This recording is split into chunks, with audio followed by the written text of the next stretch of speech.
श्री सतगुरु महाराज की जय। बोलो श्री पन्ना धाम की जय। बोलो श्री सुंदर साथ की जय। प्रथम लागू दो चरण को, धनिये न छुड़ायो खिन। लाख तली लालेड़िया, मेरे जीव के ही जीवन। इन पाँव तले पड़ी रहूं, धनी नजर खोलो बातूं। पल न वालू निरखूं नेत्रे, मेरे जीव के यही जीवन। मेरे जीव के यही जीवन। बोलो श्री प्राणनाथ प्यारे की जय। आप सब सुंदर साथ का इस मीटिंग में हार्दिक स्वागत है। और हम सब सुंदर साथ बहुत सौभाग्यशाली हैं कि ये कारवां राज्य की मेहर से ऐसे ही बैच दर बैच चलता जा रहा है। तो सबसे पहले मैं श्री राजी महाराज का अपने हृदय के उस कोने से धन्यवाद करना चाहूंगी जिस हृदय में वो बैठे हुए हैं।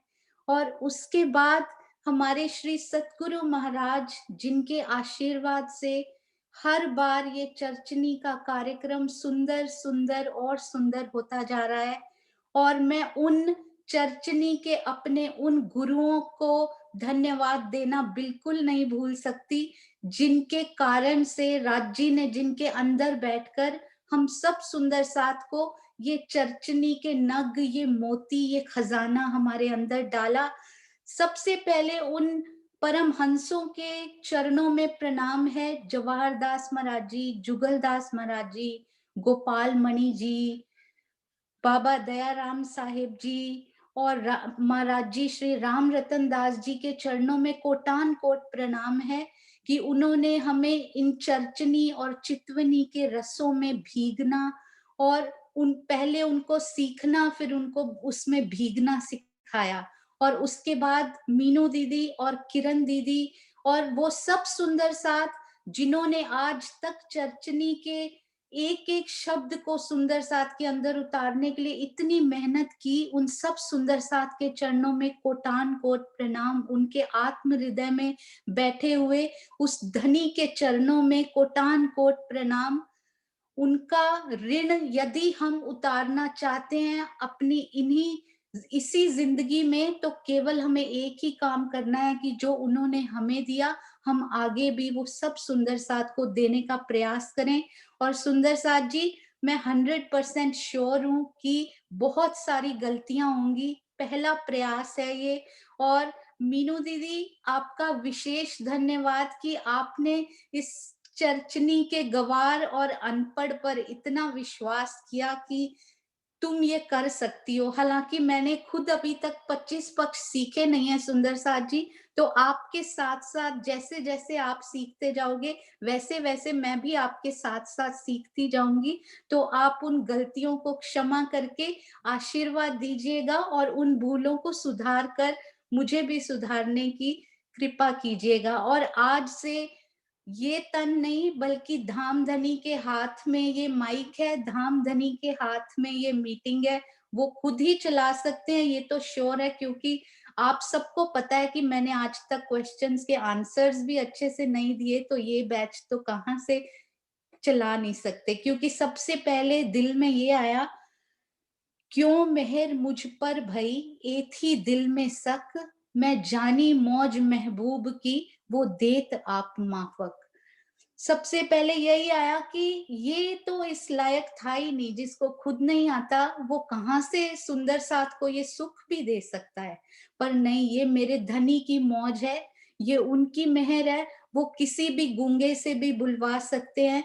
तो आप अपनी चरण रज समझकर माफ करते जाइएगा और मुझे साथ-साथ अपने साथ-साथ लेकर चलते जाइएगा। तो आइए हम सबसे पहले हमें यहाँ से यदि जाना है अपने परम धाम, तो ये काल माया के बारे में, अब उसके आगे योग माया के बारे में और उसके भी आगे उस परम धाम के बारे में कैसे-कैसे हमें पग-पग चलना है और आखिर क्यों ये चर्चनी क्यों करनी है? ये चर्चनी की ज़रूरत ही क्या है? ये चितवनी की ज़रूरत क्या है? यदि हम केवल ज्ञान के द्वारा, केवल भजन, केवल कीर्तन, केवल सेवा, केवल समर्पण, इन्हीं के दम पर यदि हम परम धाम जा सकते हैं, तो ये चर्चनी या चितवनी ही क्यों? तो हम आज उसके महत्व के बारे में और उस रास्ते के बारे में थोड़ा-सा आशीष जी से समझेंगे और यदि समय हुआ तो आज, नहीं तो फिर कल से हम लोग राज जी के दर्शन करके फिर उनके ही संग परम धाम को देखने की कोशिश करेंगे। तो आइए अब हम सब चलते हैं आशीष जी की तरफ। प्रणाम जी।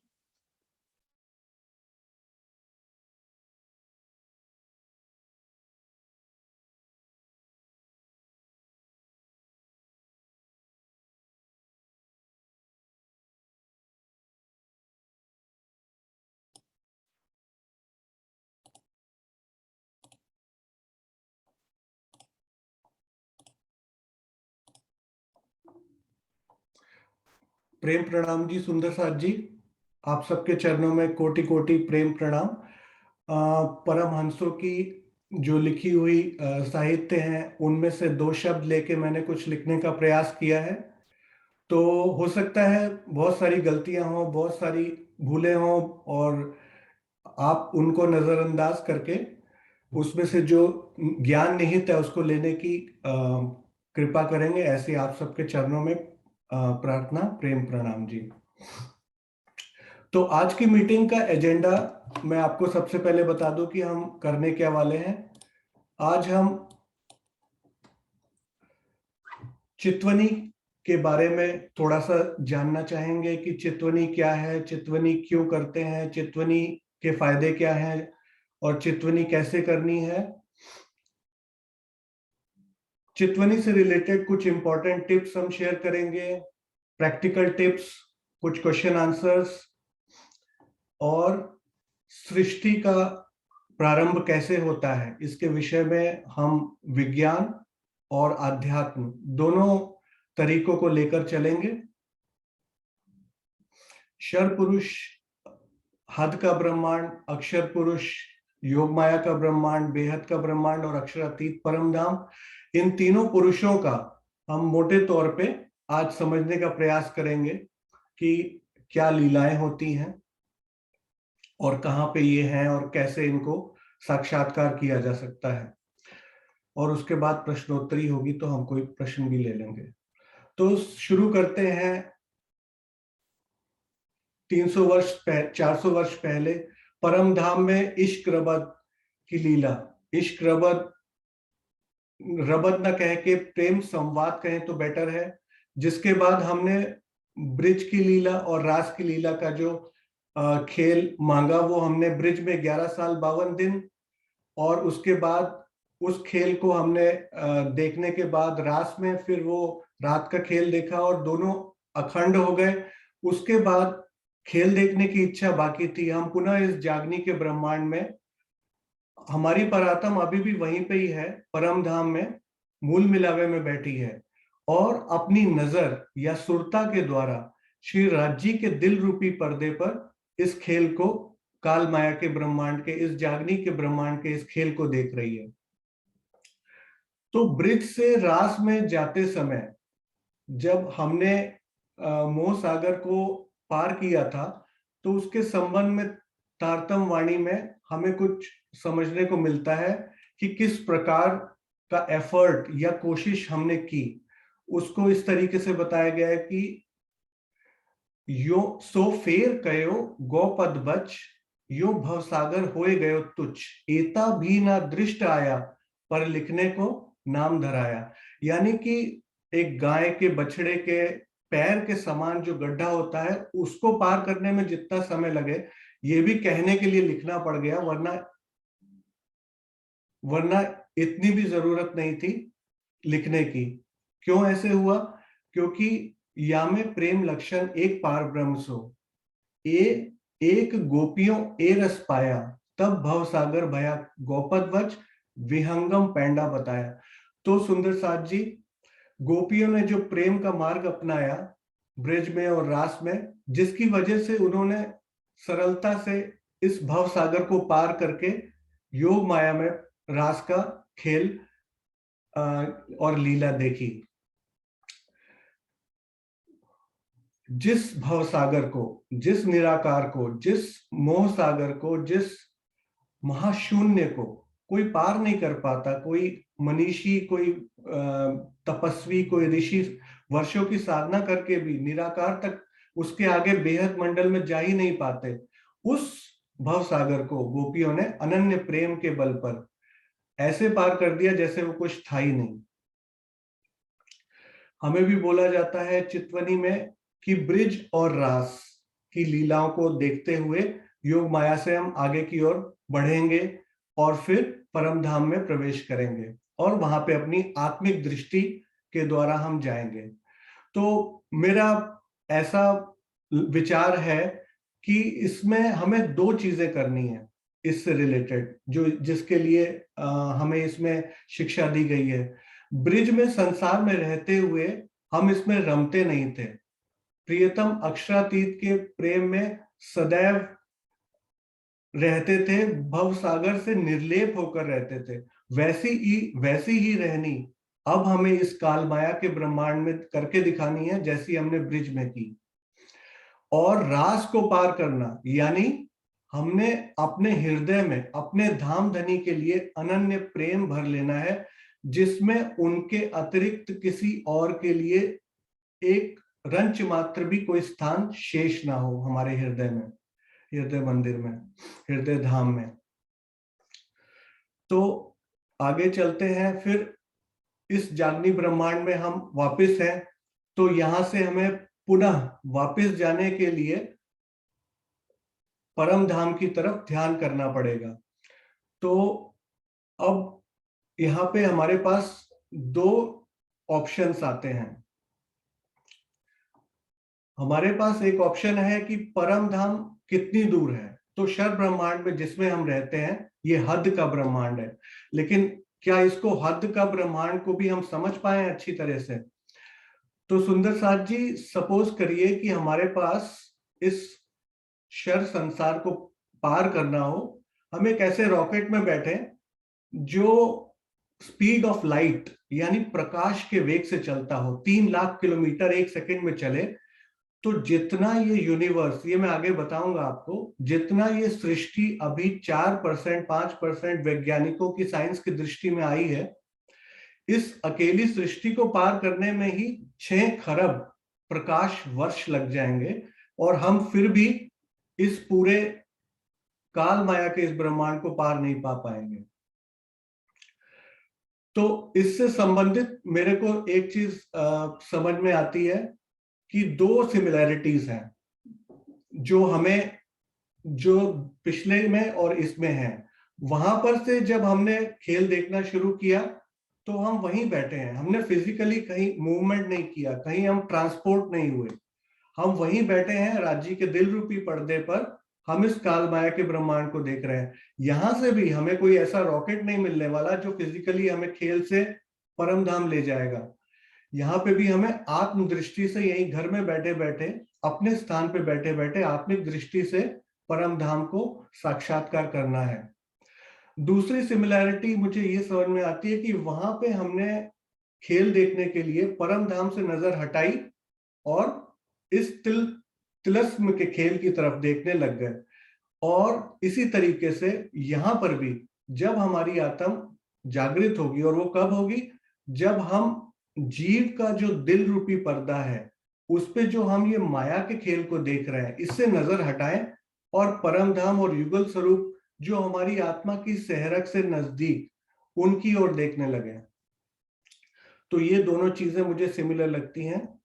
तो परम धाम चितवनी से नजर आएगा तो उसके लिए समय कितना लगेगा? तो सुंदर साथ जी, अभी हमने हद ब्रह्मांड में 6 खरब वर्ष देखे पार करने में, और आगे बेहद का ब्रह्मांड आएगा और उसके आगे तो कोई जा ही नहीं पाया, तो परम धाम उसके आगे।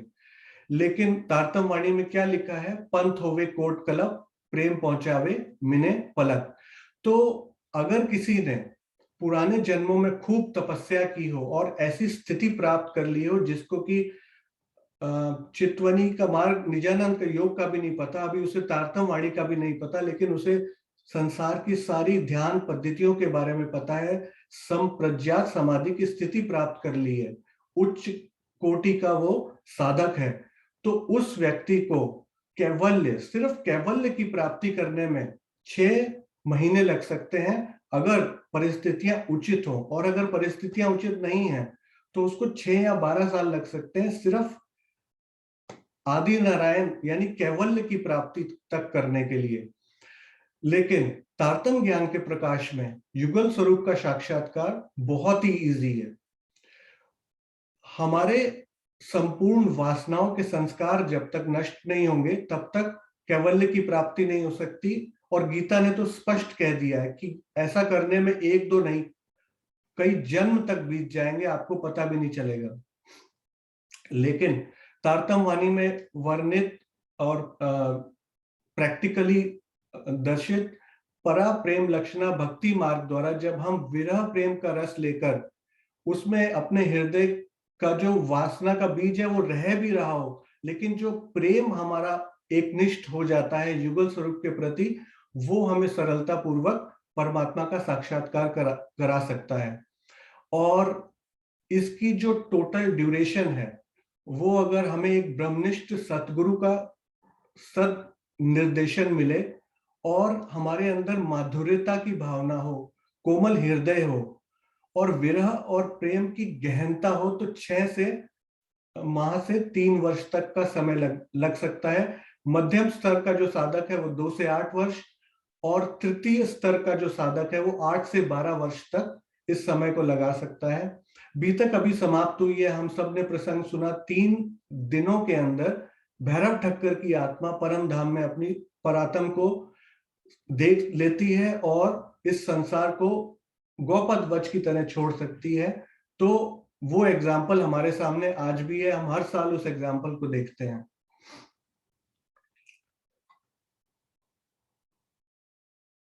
चितवनी क्या है, इसकी आवश्यकता क्या है?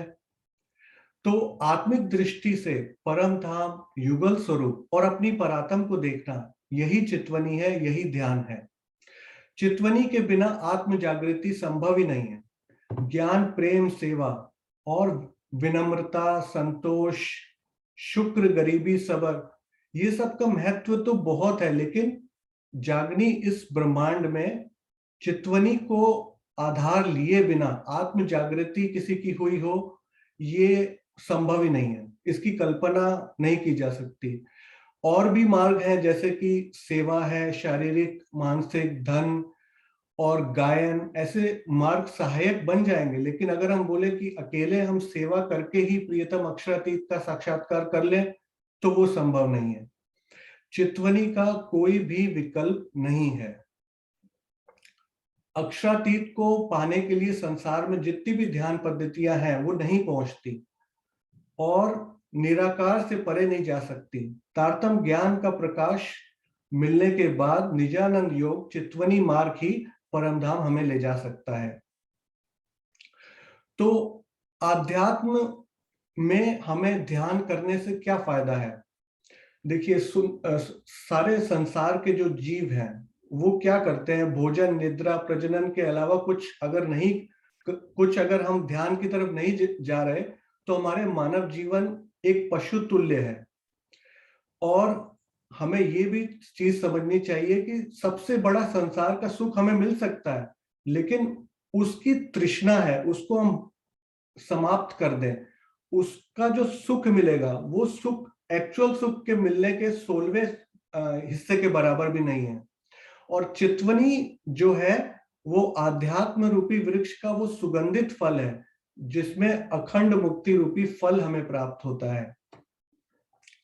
तो उसके अंदर प्रियतम अक्षरातीत की चितवनी में इतना आनंद मिलता है कि उसके सामने संसार के सारे सुख मिलके भी सारे हमें मिल जाए तो वो कहीं उसके सामने नहीं ठहरते। तो इतनी महिमा होते हुए संसार के भी जो बड़े बड़े ऋषि मुनि और राजा भी हुए, धर्मवीर हुए, राजकुमार सिद्धार्थ हुए, महावीर हुए, इन्होंने अपने राजपाट को ठोकर मार दी और वनों में जाकर ध्यान मग्न होके रहने लगे। हम भी अपने हृदय में अक्षरातीत को बसाने के लिए जितनी साधना हम करेंगे उतना ही हमारा हृदय विकारों से रहित होता जाएगा, निवृत्ति होती जाएगी। जैसे आप एक कमरे में, अंधेरे कमरे में जाइए और एक दीपक जलाइए तो अंधेरा अपने आप ही स्वयं भाग जाएगा। उसी तरह जब हमारे हृदय में पारब्रह्म की नूरी शोभा, परम धाम की नूरी शोभा विराजमान होगी तो हमारे अंदर से ये सारे विकार हो, चाहे वो काम, क्रोध, मद, लोभ, ईर्ष्या, मोह, इनके विकार कैसे रह सकते हैं? मायावी विकारों का कोई अस्तित्व ही नहीं रहेगा। चितवनी से हमें इस संसार में एक शिक्षा और मिलती है कि हमारे सांसारिक लोग अगर हम देखें, वो शरीर और संसार के मोहजल में फंसे रहते हैं और इसी में दुखी होते रहते हैं, दुख का रोना रोते रहते हैं। लेकिन हम अपनी आत्मा जो हमारी जब प्रियतम अक्षरातीत के आनंद में चितवनी द्वारा मग्न हो जाती है तो संसार और शरीर से उसका मोह रह ही नहीं जाता और उसको परब्रह्म के अतिरिक्त और कुछ नजर ही नहीं आता।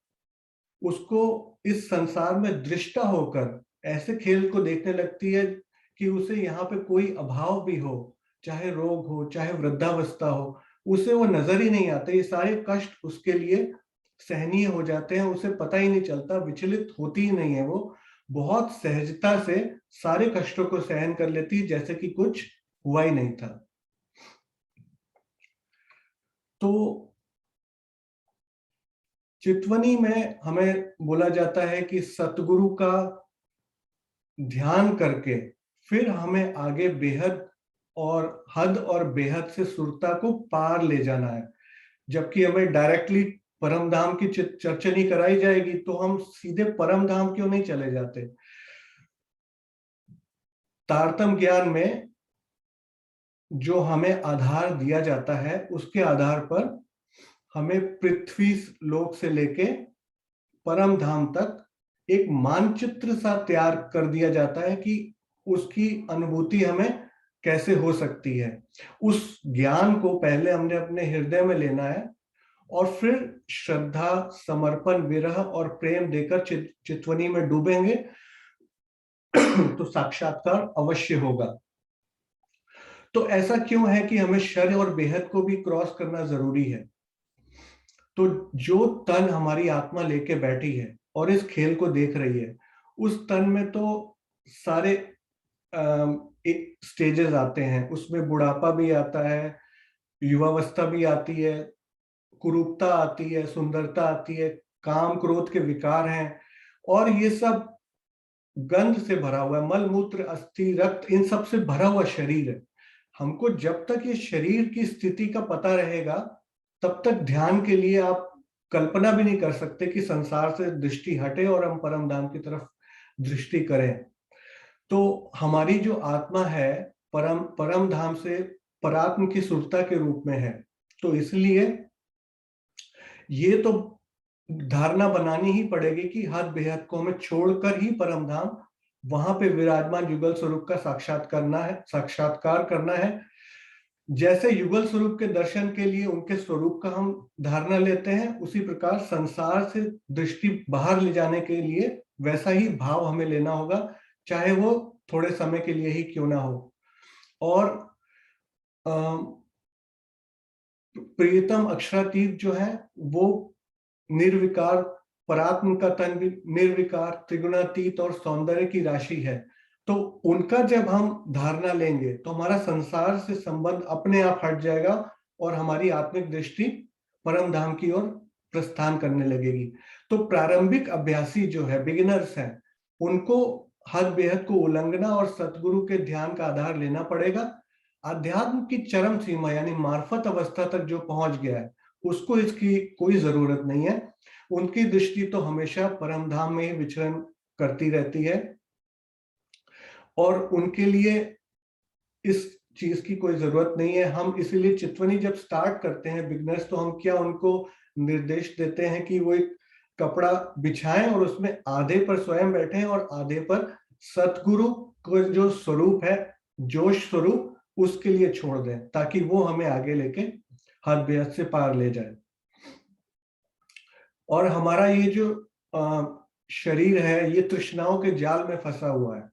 तो हम जब किसी परमहंस सतगुरु को, ब्रह्मनिष्ठ सतगुरु को, उसको हम देखते हैं, तो ये भी एक चीज मैंने सीखी सुंदरसाथ जी।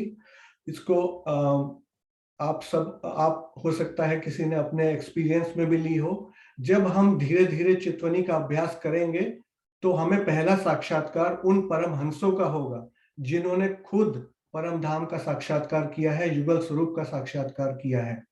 तो वो क्यों जरूरी है? क्योंकि उनके साथ हमें, उनकी दिव्यताएं हमारे साथ जुड़ जाएंगी, हमारी इस जर्नी में वो हमारी सहायता करेंगी। क्योंकि हम जिसका ध्यान करते हैं उसके गुण हमारे अंदर आ जाएंगे। तो राज्य का जोश जब हमारे साथ जुड़ जाएगा तो हमारी आत्मिक दृष्टि बेहद मंडल में इजीली पहुंच जाएगी।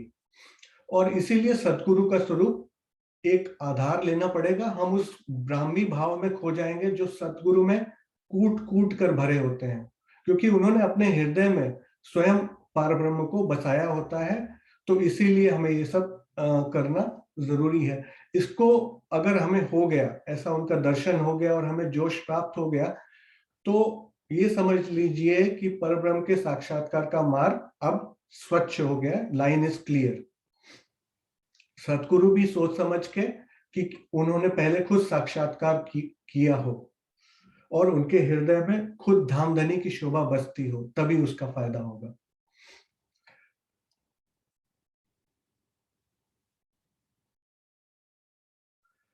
अब चर्चनी की इंपॉर्टेंस क्या है? चर्चनी में हम युगल स्वरूप की शोभा, परम धाम की शोभा को हम अपने दिल में बसाते हैं। तो चितवनी में जिस युगल स्वरूप को हमने अपने हृदय में बसाना है, वो पहले महामती जी द्वारा प्रत्यक्ष देखा गया है और परब्रह्म के आवेश स्वरूप से वो वर्णित है।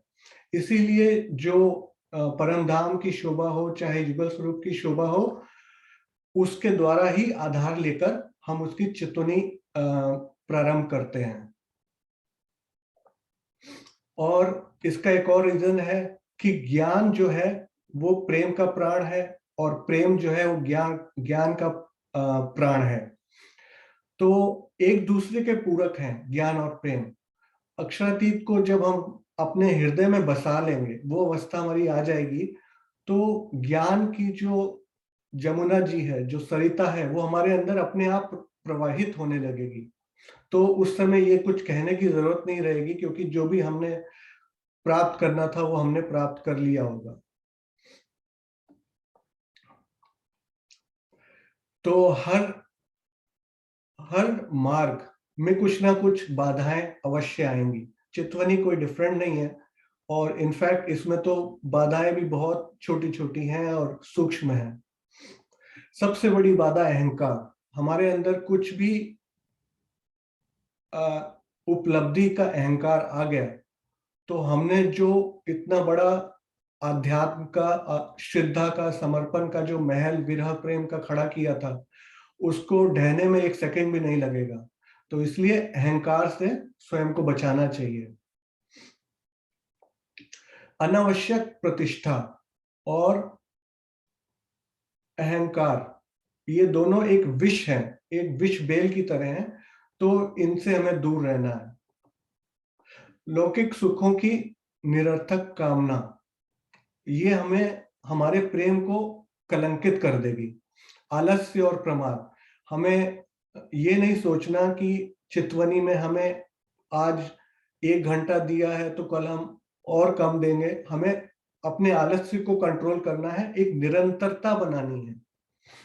आत्मविश्वास की कमी, अधिकतर लोग सुंदर साथ ये समझते हैं कि हमने ये शरीर धारण किया है, हमारे अंदर ये कमी है, लेकिन अगर हम ये ध्यान रखें कि हमारी आत्मा जो है, जो इस शरीर में है, वो पारब्रह्म की जो सागर है, परब्रह्म उसकी एक लहर है, तो हमारे अंदर से ये हीन भावना भी निकल जाएगी।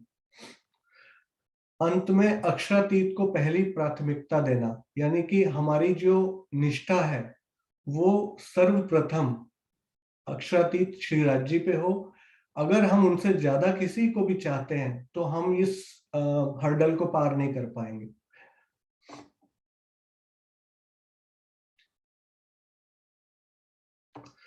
तो चितवनी की कुछ आवश्यकताएं हैं, उनको हमें लेके चलना होगा इस मार्ग पे। हमें अपने अंदर श्रद्धा, समर्पण, विरह और प्रेम का इनपुट लेके ही आगे बढ़ना है। उचित आहार विहार के द्वारा हमें इसमें आगे बढ़ना है। आसन सिद्धि की बहुत आवश्यकता है इसमें। अधिकतर सुंदर साथ जो है वो जाने अनजाने में रजोगुणी और तमोगुणी आहार करते हैं, लेकिन एक आहार के संबंध में एक बहुत इंपॉर्टेंट कहा गया है छांदोग्य उपनिषद में कि आहार शुद्धो सत्व शुद्धि, यानी मनुष्य का जो व्यक्तित्व निर्मित होता है वो उसके विचारों से बनता है, क्योंकि आहार स्थूल भाग जरूर बनाता है, लेकिन उसका जो सूक्ष्म भाग होता है उससे रस और उससे भी सूक्ष्मतम भाग से हमारे विचार तंतु बनते हैं। तो हमारा जो आहार शुद्ध होगा, हमारी बुद्धि शुद्ध होगी, और बुद्धि जो है मन चित्त बुद्धि, तो मन जो है वो बुद्धि के अधीन में सात्विक तभी बनेगा जब बुद्धि सात्विक होगी। तो जो भी आध्यात्मिक प्रगति चाहते हैं, कोशिश करें, भैरव ठक्कर जी का एग्जाम्पल लें, अभी बीतक खत्म हुई है, लहसुन प्याज मिर्च कॉफी और ये सामने लिखी हुई सारी चीजें, इनको पहले तो अल्प मात्रा में करके फिर धीरे धीरे कुछ दिनों के लिए, फिर कुछ हफ्ते और महीने के लिए इनको त्याग करके देखें, आपको प्रगति अपने आप नजर आएगी। उसी तरीके से हम एक और इम्पोर्टेंट भावना रखनी है हमें कि राज्य हर पल हमारे धाम हृदय में है, हम और हमारे हर कार्य को वो देख रहे हैं। अगर आप ऐसा अपने हृदय में लेंगे तो आप किसी भी बुरे कार्य को करने की तरफ कदम भी बढ़ाएंगे तो अपने आप वो असफल हो जाएगा। और अपने आप को 5 तत्व का पुतला, मिट्टी का बुत न माने, इस शरीर न समझें, अपने आप को एक आत्मिक दृष्टि से देखें। आप विषय विकारों से स्वयं ही बच जाएंगे। अकेले में भी बैठेंगे तो आपका मन सिर्फ ध्यान में लगेगा और स्वाध्याय में लगेगा।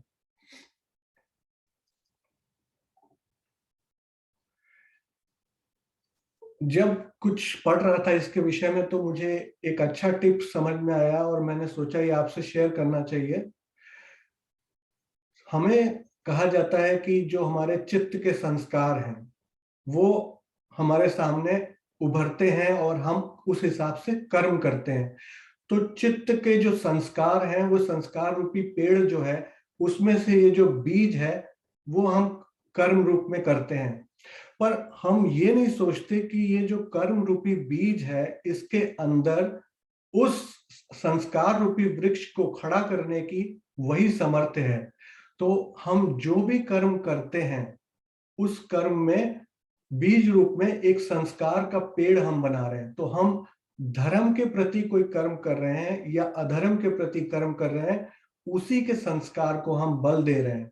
तो ये अगर हम सोच के चलें कि आज से आने वाला हमारा हर कर्म हमारे चित्त के संस्कार को और बल दे रहा है और वो फिर आगे हमें ऐसे ही कर्म कराएगा, तो हम अपने मार्ग में उन कर्मों को नहीं पकड़ेंगे जो अधर्म की तरफ जाते हैं और उन कर्मों को करेंगे जो चितवनी की मार्ग की ओर प्रेरित करते हैं।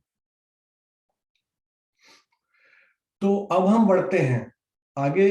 सतगुरु का ध्यान किया, अब हम आगे आदि नारायण की तरफ, मोह सागर की तरफ कदम करते हैं और देखते हैं कि ये मोह सागर का ये गेम कैसे स्टार्ट होता है। एक बिग बैंग का टॉस होता है, उसका रिजल्ट आता है और अचानक से 2 लोग से फील्ड भर जाता है, 22 लोग भर जाते हैं।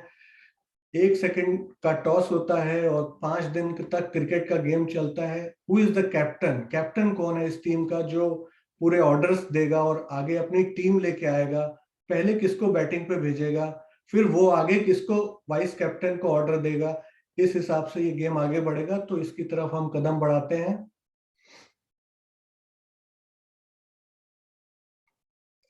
तो हर चीज के दो पक्ष हम देख सकते हैं, एक ज्ञान और एक विज्ञान, एक सत्य और एक परम सत्य। और इस संसार में हम सब साइंस को पढ़ते हैं, तो हमें एक साइंटिफिक व्यू अगर मिल जाए तो अच्छा रहता है।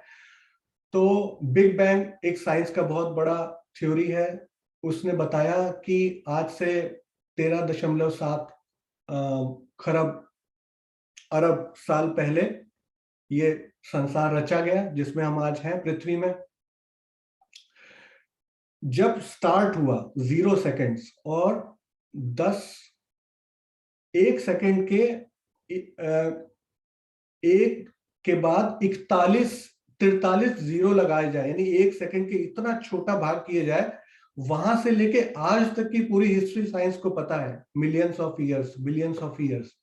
लेकिन वो शून्य से, जीरो से, जब कुछ भी नहीं था और बिग बैंग होने तक 10⁻⁻43 सेकेंड्स में, या फिर शून्य से पहले क्या था, वो कौन सी स्थिति थी, परमाणु था तो कैसा था, उसकी क्या स्थिति थी, उसकी कोई विश्लेषण साइंस नहीं दे पाई आज तक। साइंस ये जरूर बता देती है कि उस टाइम पे जब पृथ्वी बनी तो उसका साइज क्या था। 10⁻⁻35 मीटर, यानी 1 मीटर के इतने टुकड़े किए जाए कि एक के बाद 35 शून्य लगाए, उतना बड़ा नंबर उस 1 मीटर को डिवाइड करेगा, इतना छोटा। और 10⁻32 डिग्री, 100 डिग्री करते हैं ना तो पानी उबल जाता है। 100 डिग्री, 10⁻2, 10⁻32, इतना हाई डिग्री सेल्सियस टेम्परेचर, एक के बाद 32 शून्य लगाइए, इतना हाई टेम्परेचर था। तो वो कौन सा परमाणु था, उसका इसके पास कोई उत्तर नहीं है। लेकिन विज्ञान में हमें काफी चीजें जो पता चलती हैं, वो हमें फिर आध्यात्म की तरफ भी थोड़ा सा प्रेरित करती है कि इसकी लिमिटेशन आ गई, अब आगे सुपर साइंस हमें और कहां ले जाएगी। आज हमारा जो ये मिल्की वे जिसको हम बोलते हैं, आकाश गंगा जो हमारी है मिल्की वे, इसमें हम देखते हैं कि हमारे सूर्य जैसे इस आकाश गंगा के जैसी 5 खरब आकाश गंगाएं हैं। अभी ये दृश्यमान जगत की बात हो रही है, 4-5%। और इसके एक एक आकाश गंगा में, यानी हमारी जो मिल्की वे है, उसमें 3 खरब सूर्य जैसे तारे हैं और 1.5 खरब, 3 खरब टोटल, 1.5 खरब सूर्य जैसे 20 करोड़ पृथ्वी जैसे ग्रह है। इसमें से भी 10 लाख ऐसे ग्रह हैं जिसमें कि हमारे जैसे मानव बुद्धिजीवी रहते हैं। और 96% जिसको डार्क मैटर, डार्क एनर्जी कहते हैं, साइंस उसके बारे में दांतों तले उंगली दबाने को मजबूर है।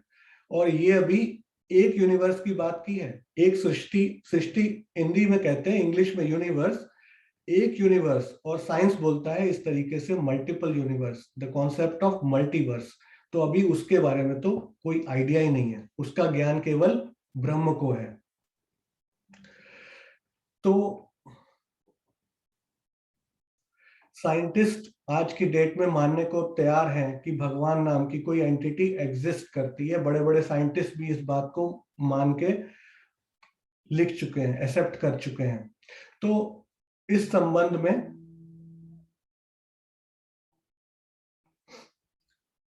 विशालता का और लघुता का अगर हम कंपैरिजन करना चाहें, तो जिसको वेद में परमाणु बोलते हैं, वो साइंस में क्वार्क्स बोलते हैं, जो कि फिर आगे इलेक्ट्रॉन, प्रोटॉन, एटम और मॉलिक्यूल्स के साथ मैटर यानी कोई ठोस तत्व बनता है। ये एक हमारा पृथ्वी देखिए, और ये हमारा सोलर सिस्टम जिसको ग्रह बोलते हैं, नक्षत्र बोलते हैं। और उसके बाद ये हमारे आसपास के नक्षत्र, ये हमारी आकाश गंगा मिल्की वे गैलेक्सी। इसके जैसी असंख्यों गैलेक्सियां, अरबों गैलेक्सियों से एक गैलेक्टिक ग्रुप बनता है।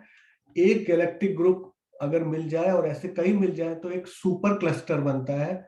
सुपर क्लस्टर्स जब बगल में इकट्ठे हो जाए तो एक और सुपर क्लस्टर बनता है, और अभी ये ऑब्जर्वेबल यूनिवर्स का पार्ट है, यानी कि हमें सिर्फ 4% ही पता है इसमें। तो इतना छोटा और इतना बड़ा, लेकिन तारतम वाणी से हमें हर चीज का ज्ञान हो जाता है। आवे अर्श से हुक्म, तिन हुक्मे चले हुक्म।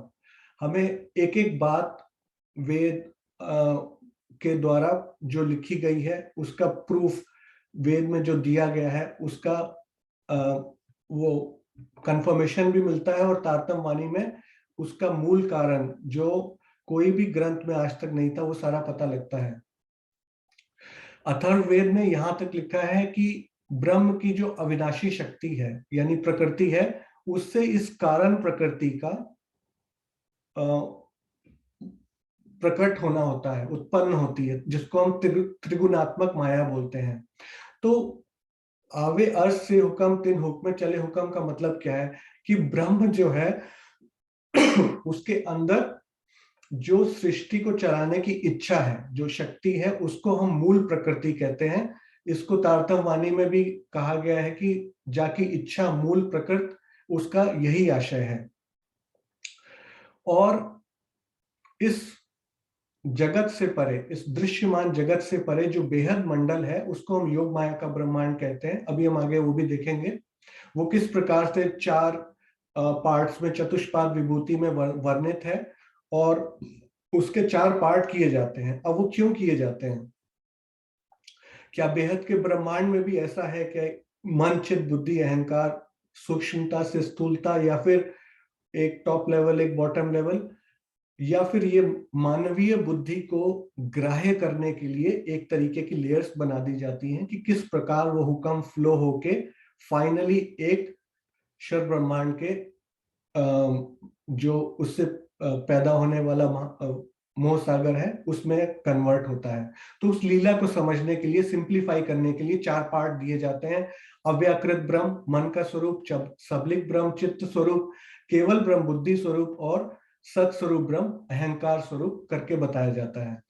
और बेहद मंडल में अखंड ब्रह्म जो है, यानी जो अक्षर ब्रह्म है, वो अपनी, उनका जो सत्ता का स्वरूप है वो अपनी अखंड और चेतन माया के साथ वो लीला करता है, और इसको योग माया का ब्रह्मांड जानते हैं। और यहाँ पे हर चीज अखंड है। काल माया का जो ब्रह्मांड है, ये जो क्षर का ब्रह्मांड है, इसमें हर चीज जो है वो जड़ है और उसका नाश होना निश्चित है। तो मन स्वरूप की बात करते हैं, जो लोएस्ट लेवल डिफाइन किया गया है कि मन का जो स्वरूप अव्याकृत ब्रह्म है, और इसी से मोह तत्व, इस मोह सागर की उत्पत्ति और सृष्टि रचना और फिर उसका प्रलय, ये चक्र चलता ही रहता है। उसका जो स्थूल है, हम आगे देखेंगे अभी, उसका जो स्थूल है उसमें प्रणव का स्वरूप है, और वही मेन भूमिका निभाएगा इस पूरे ब्रह्मांड को बनाने में। प्रकृति पैदा करे ऐसे कई इंड आलम, ए ठौर माया ब्रह्म सबलिक, त्रिगुण की पर आत्म।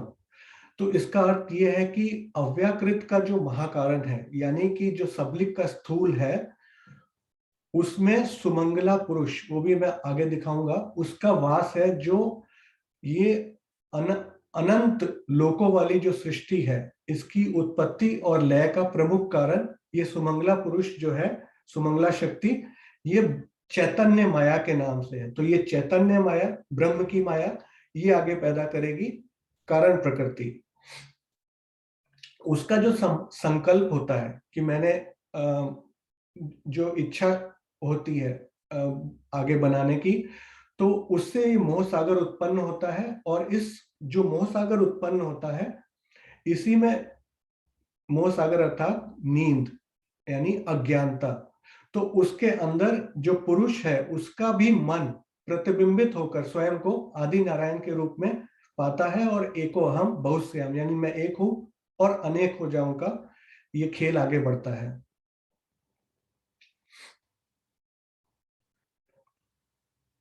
अब अव्याकृत के जो महाकारण यानी सबलिक के स्थूल में जो सुमंगला शक्ति का हमने अभी सुना, उससे भी आगे यानी कि सबलिक के सूक्ष्म में जो चिदानंद लहरी है, उसका व्यक्त स्वरूप सुमंगला शक्ति है। और चिदानंद लहरी क्या है? वो सबलिक की चिद शक्ति और केवल ब्रह्म की आनंद शक्ति का मिश्रित रूप है। इसको आप ऐसे समझ सकते हैं, बहुत इजीली मैं बताऊंगा, कि जैसे अक्षर ब्रह्म है, वो सत्ता का स्वरूप है, अक्षरातीत का सतंग है। उसने अपने हृदय में संकल्प लिया, तो सर्वप्रथम वो उसके जो अहंकार का स्वरूप है, यानी कि मैंने टॉस किया, अपनी टीम को बैटिंग पे बुलाया, तो सबसे पहले मैं कैप्टन हूं, तो मैं कैप्टन को वाइस कैप्टन को डोरी दूंगा, अपने हाथ से हैंड ओवर करूंगा कि तुम आगे ये चीज टेक ओवर करो, बाकी वो फिर आगे उस रिस्पॉन्सिबिलिटी को डिस्ट्रीब्यूट करेगा। तो सबसे पहले जो मूल अक्षर ब्रह्म के हृदय में जो संकल्प आया, उसने अपने अहंकार के स्वरूप जो सत स्वरूप में आया, उसके पश्चात वहां पे अहंकार से बुद्धि के स्वरूप केवल ब्रह्म में आता है, केवल ब्रह्म के बाद चित्त स्वरूप सबलिक में आता है, चित्त स्वरूप सबलिक में चिदानंद लहरी पुरुष में वही संकल्प आता है। उसको क्रियान्वित कौन करेगा, यानी कि बैटिंग पे कौन उतरेगा? तो सुमंगला पुरुष जो है वो उसका क्रियान्वयन करती है, पुरुष से के द्वारा उसका क्रियान्वयन होता है, और व्यवहारिक रूप में उसको प्रणव बोलते हैं। जैसे कि तारतम्यवाणी में लिखा है कि अर्श से आवे हुक्म, तिन हुक्म में चले कई हुक्म। उसका मतलब यही है कि अक्षर ब्रह्म का संकल्प जो सत्स्वरूप केवल सबलिक अव्याकृत में प्रकट होकर और कई स्वरूपों के द्वारा, कार्य शक्तियों के द्वारा हस्तांतरित होता है, व्यक्त होता है। केवल ब्रह्म में स्थूल, अब अव्याकृत जो मन है उसके हम स्थूल, सूक्ष्म, कारण, महाकारण को फर्दर डिवाइड करेंगे। इसी प्रकार सबलिक और सत्स्वरूप। केवल ब्रह्म जो बुद्धि का स्वरूप है, उसको हम चार पार्ट में नहीं बोलते कि ये स्थूल है, ये इसका सूक्ष्म, ये कारण, ये महाकारण।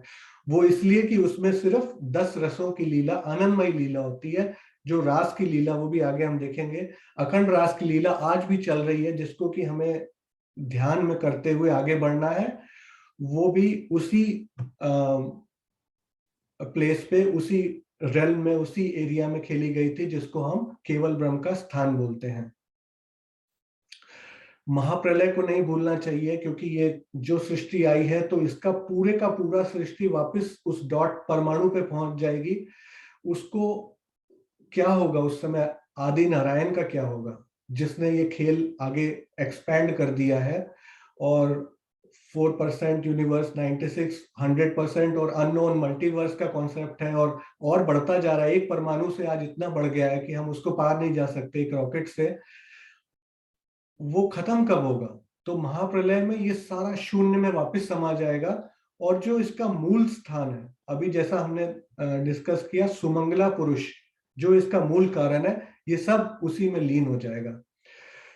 एक इंपॉर्टेंट फैक्ट मुझे और पता लगा कि हम जिस संसार में रह रहे हैं, इससे पहले ऐसा ही एक काल माया का ब्रह्मांड, जिसको हमने ब्रज की लीला के रूप में देखा था, और उस ब्रज में हमने अक्षरातीत और गोपियों के रूप में ये जो लीला की, ये जो संसार ब्रज का समाप्त हुआ और हम पार करके रास में गए, तो वो क्या महाप्रलय का रूप था या प्राकृत प्रलय का रूप था, जिसमें कि छोटा सा एक सोलर सिस्टम और जो ग्रह नक्षत्र पृथ्वी, यानी इस 14 लोक को ही समाप्त किया गया, या फिर पूरे काल माया का ही महाप्रलय हो गया? तो इसके बारे में जो वैदिक और तारतम्यवाणी के आधार पर सत्य आता है, वो ये है कि सिर्फ इस 14 लोक का और इस सोलर सिस्टम का ही प्रलय हुआ था। उसके बाद ऐसे का ऐसा, ऐसे का वैसे का वैसा, जिसमें फिर रास की प्रतिबिंब की लीला होती है, वही रात्रि 6 महीने तक चलती है, और फिर दिन होता है, वो सारी लीलाएं होती हैं।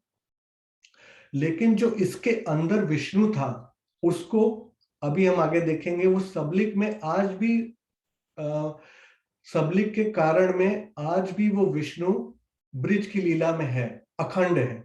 लेकिन जो उस समय का आदि नारायण था वो आज भी इस संसार में और यूनिवर्सेस बनाए जा रहा है और उनका लय किए जा रहा है, ब्लैक होल में समाये जा रहे हैं, कुछ नए पैदा हुए जा रहे हैं।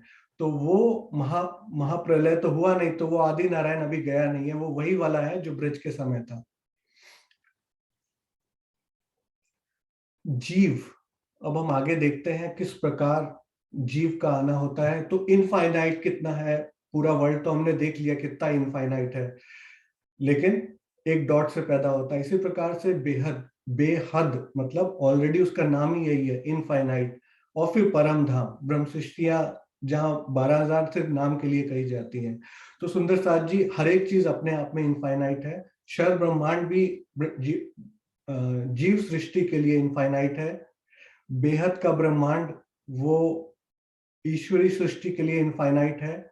और जो परम धाम की ब्रह्म सृष्टि है, जो हौज कौसर तालाब की मछली है, उसके लिए उसका परम धाम इनफाइनाइट है।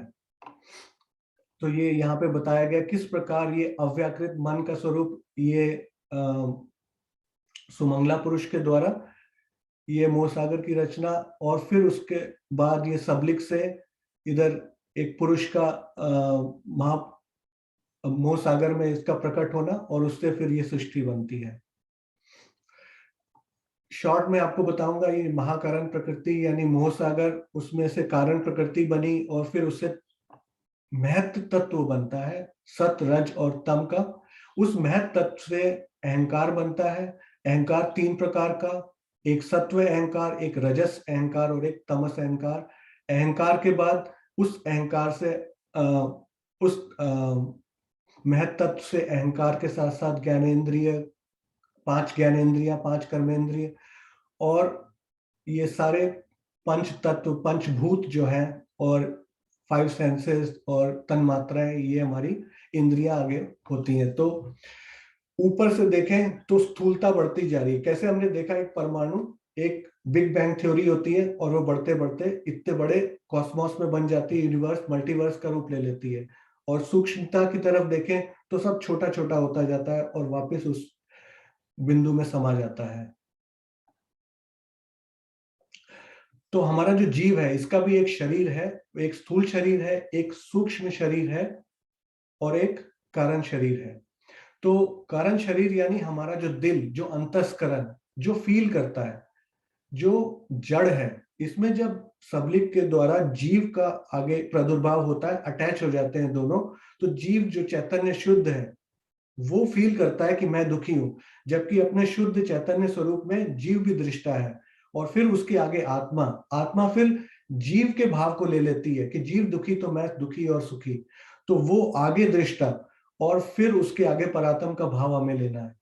फिर आगे कारण शरीर के साथ फिर 4 और सूक्ष्म शरीर में कारण शरीर के अलावा, और हमारे पास अभी हमने देखा इस प्रकार से 24 जड़ तत्व ऐड हो जाते हैं। 25वां सिर्फ एक ही है जो चेतन है, वो जीव, जिसके कारण हम यहाँ पे चेतनता की चीज करते हैं, अन्यथा ये सब जड़ है। लेकिन जीव इनको अटैच इतना हो जाता है, वो इसको ही अपना स्वरूप समझने लगता है। स्थूल शरीर बनता मिटता रहता है, एक बार यहाँ पे आने के बाद हम बदलते रहते हैं, लेकिन हमारा जो सूक्ष्म शरीर एक बार बन गया वो महाप्रलय तक वैसा ही रहेगा। वो सिर्फ स्थूल शरीर चेंज करेगा, उसके जो चित्त में चीजें हैं वो इसीलिए जन्म टू जन्म कैरी ओवर होती हैं। ये तो हम डिस्कस कर चुके हैं, 96% अननोन है, बाकी सब डार्क मैटर और डार्क एनर्जी है।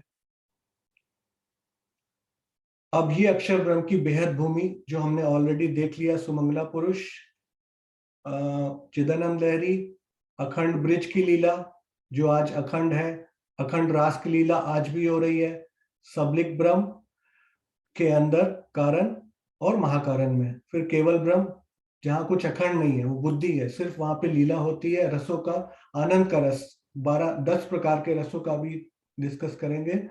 और ये पूरी बेहद भूमि के अंदर योग माया के अंदर आता है, और सबसे लोअर एंड पे जो कार्य रूप देगा प्रणव ब्रह्म, रोदिनी शक्ति। क्षर पुरुष का भी हमने देखा जिस प्रकार, तो कई बार बात की जाती है ये मोह सागर के आगे अष्ट आवरण। तो अष्ट आवरण की बात भी मुझे थोड़ी क्लियर हुई कि अष्ट आवरण हम बोल देते हैं 5 तत्व 3 गुण। 5 तत्व तो सबसे लोअर एंड पे थे, हमने देखा ना, सबसे ऊपर सूक्ष्म चीजें थी और 5 तत्व सबसे एंड पे थे। तो किसी भी सूक्ष्म चीज को स्थूल चीज कभी भी नहीं घेर सकती।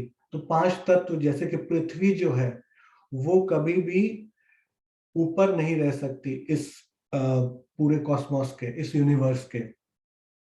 तो 14 लोक के आगे ये अष्टावरण कहे क्यों जाते हैं?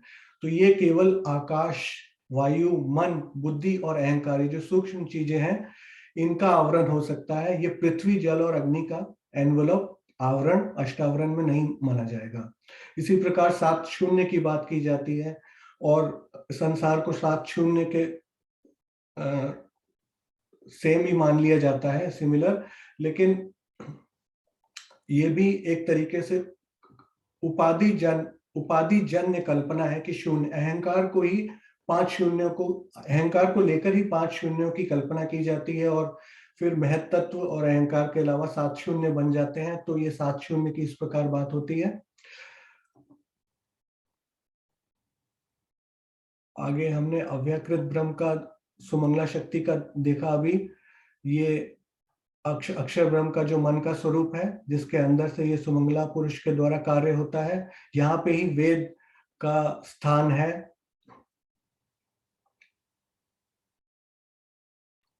आगे हम सबलिक और केवल के बारे में भी देख चुके हैं।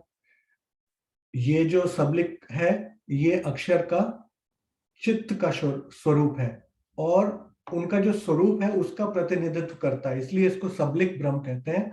यहां से ही ये चिदानंद लहरी के द्वारा सृष्टि की उत्पत्ति, पालन और लय की भूमिका यहाँ से ही स्टार्ट होता है, ऑर्डर नेक्स्ट लेवल पे जाने के लिए सबलिक ब्रह्म से।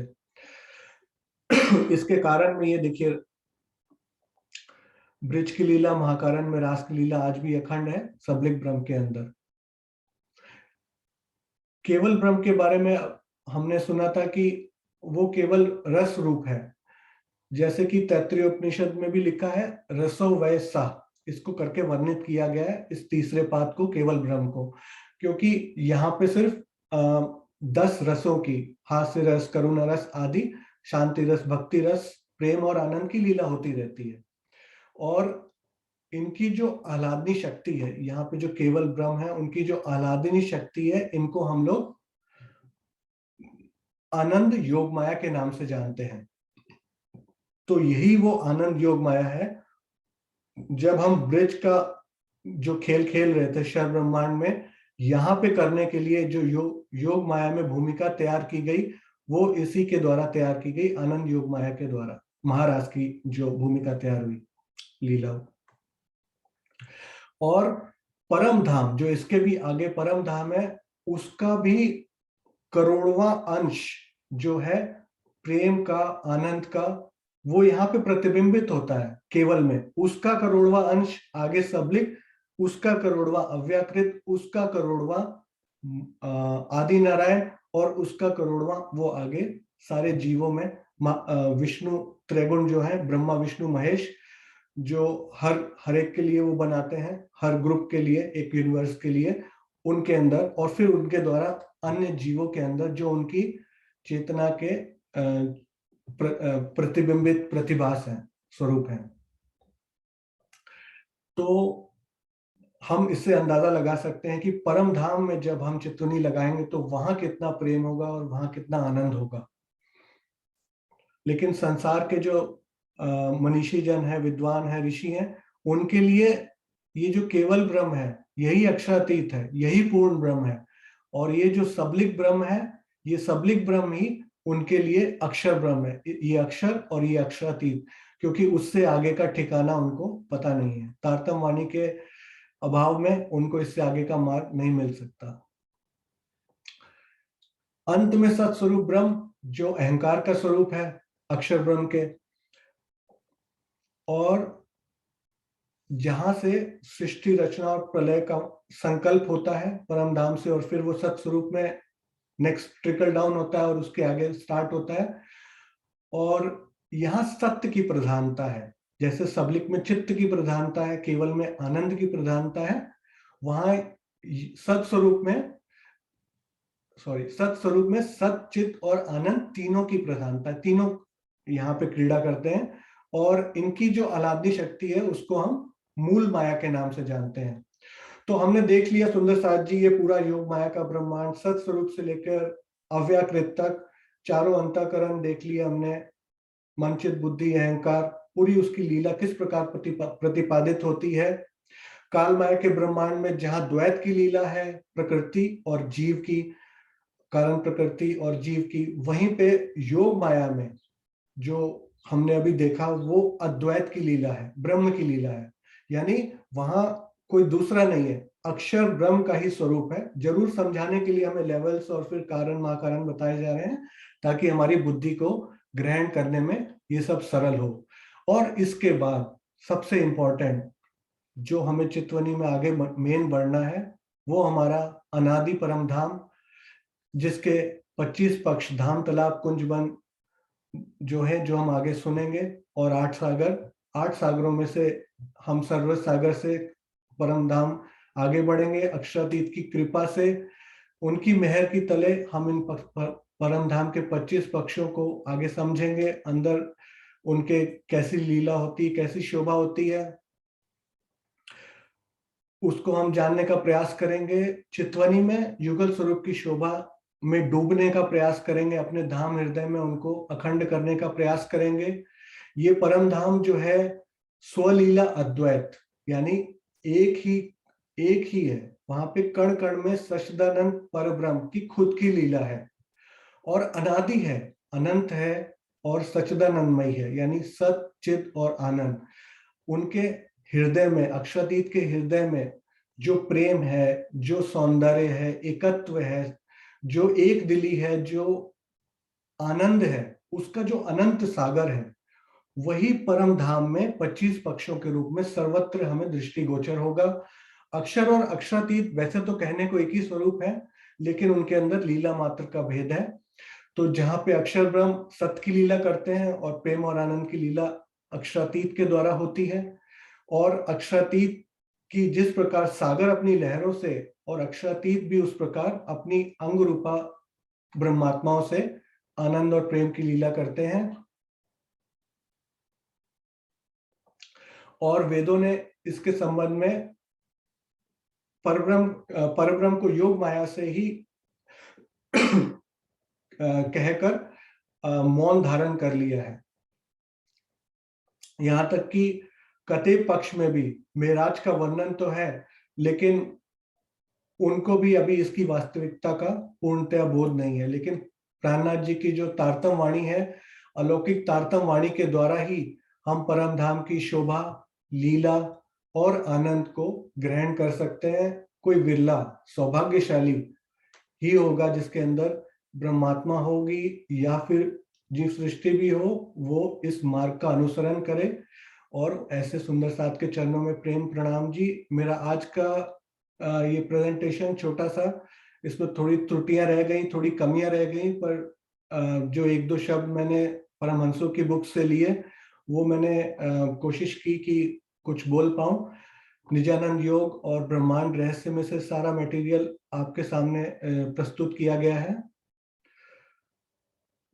तो वाणी मंथन, चितवनी और रहनी का कोई विकल्प नहीं है। सुंदर साथ जी, आगे क्या करना है, आप सब समझदार हैं, प्रबुद्ध हैं। हमें माया की तरफ जाना है, या फिर संसार को सपना समझ के परम धाम की तरफ कदम बढ़ाने हैं।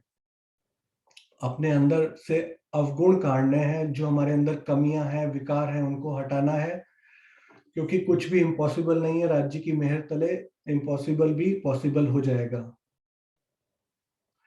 आप सबके चरणों में प्रेम प्रणाम जी। और जिन्होंने साहित्य के लिए, इमेजेस के लिए और सपोर्ट दी, उन सबका बहुत बहुत आभार व्यक्त करता हूं, और अपने वाणी को विराम देता हूं। प्रेम प्रणाम जी।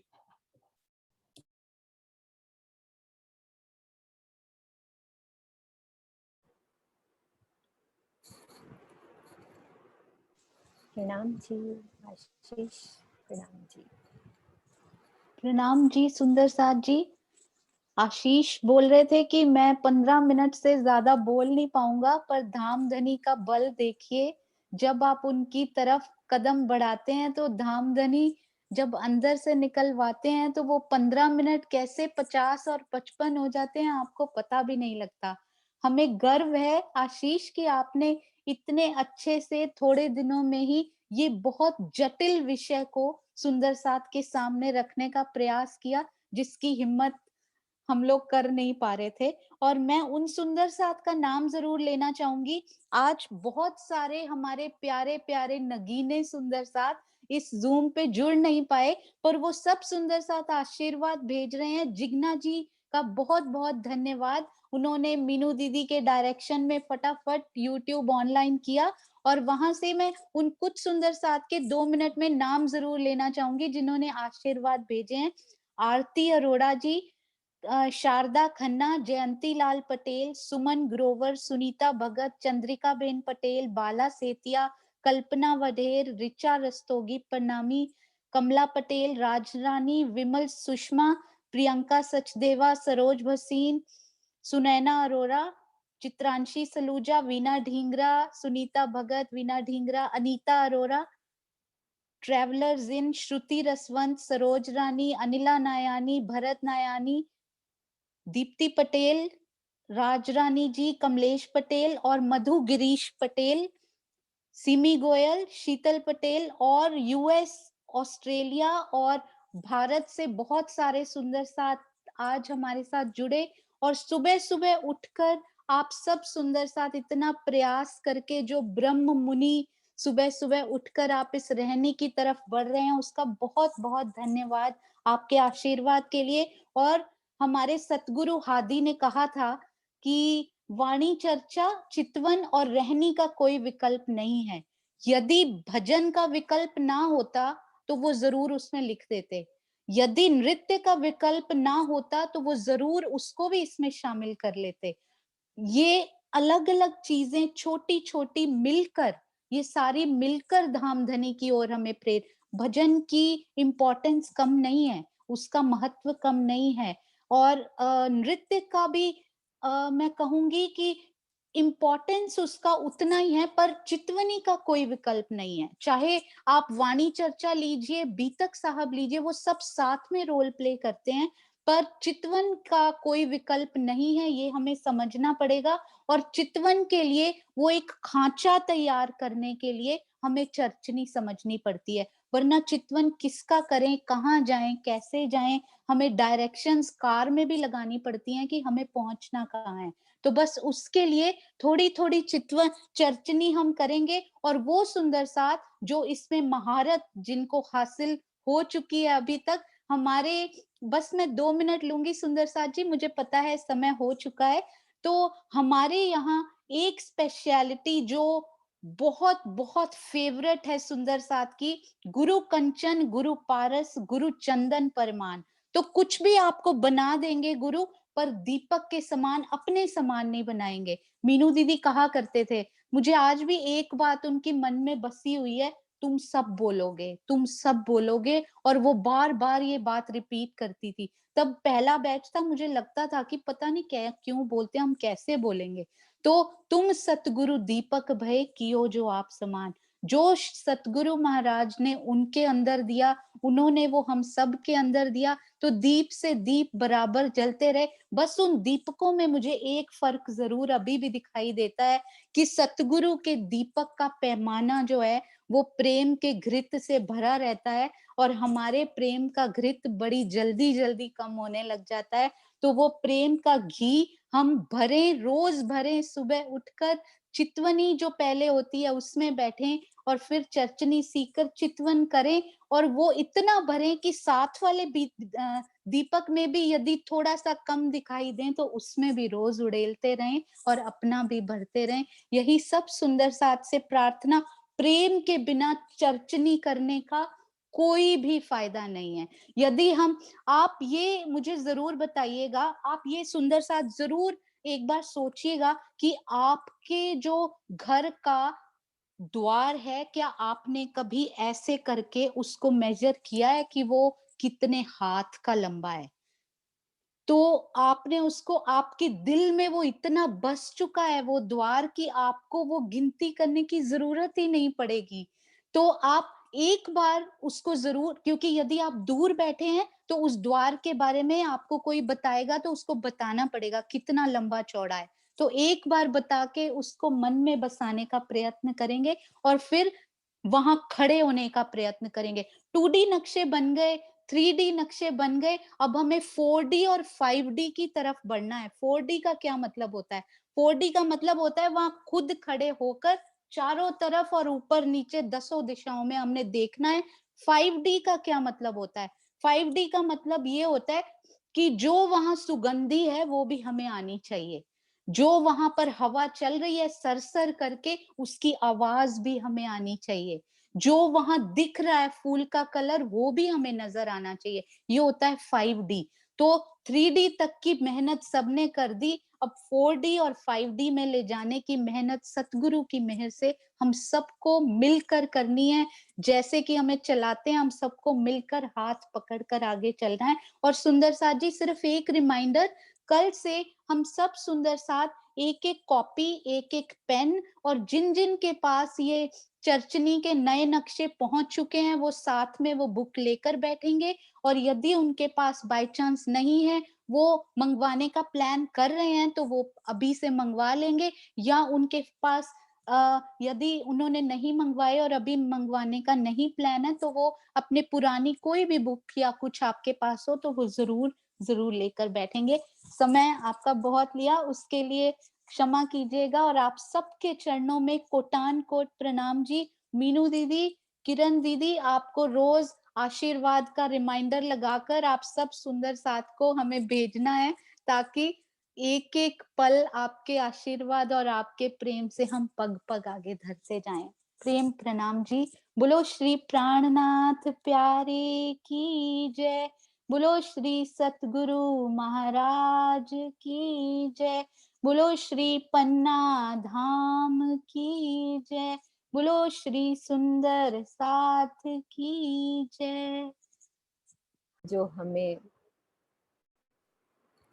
आशीष के द्वारा जो हमने आज अच्छे से पूरा यहाँ से लेकर हद बेहद और परम धाम की, जो हमें बहुत टफ लगता था कि हम कैसे, और मुझे भी आज तक नहीं समझ में आई थी ये वाली बात। आज उन्होंने इतने अच्छे तरीके से जो हमारा यंग ग्रुप है कैसे उनको समझाएं, इस तरह से जो इजी तरीके से हमें समझाया है। अभी भी हम यूट्यूब पे उसको घर में बैठ के धीरे धीरे स्टिल करके एक एक चीज को जो आशीष ने प्रयास किया है हम सब दिल में उतारेंगे, क्योंकि हमें ये ज्ञान होना भी बहुत जरूरी है। हम किसी को बताएं तो कैसे समझाएं, क्योंकि आगे हमारे बच्चे हैं, परिवार है, जो भी जिनको भी हम समझा सकते हैं। ये इजी तरीके से आशीष ने कोशिश करी हम सबको दिल में डालने की, तो ये राजी की मेहर उन पर बहुत बरसी। आशीष बहुत घबरा रहे थे कल कैसे होगा, लेकिन राजी ने इतना कुछ उनके द्वारा करवा दिया। ये राजी जानते हैं या उनका दिल जानते हैं या हम सब सुंदर साथ ने ये देखा है कि हमें किस तरह से इजी तरीके से उस हद बेहद और परम धाम का जो एक हमें समझने का एक स्टाइल कह लो, एक तरीका उन्होंने जो हमें दिया, जो आज हमें मिला है। हम सुंदर साथ इसमें डूबेंगे। कल से हमें ये जो आज हमारी संख्या की थोड़ी प्रॉब्लम हुई है, हम इस पे विचार करेंगे कि कैसे, यदि दूसरी आईडी पे करना है और यदि सुंदर साथ एक दो दिन ऐसे ही आते रहे तो हम आईडी भी चेंज कर सकते हैं या फिर कुछ और तरीका कि सुंदर साथ लाइव आ सके। ठीक है आशु, सुनो। बोलो श्री प्राणनाथ प्यारे की जय। प्रणाम जी। प्रणाम जी।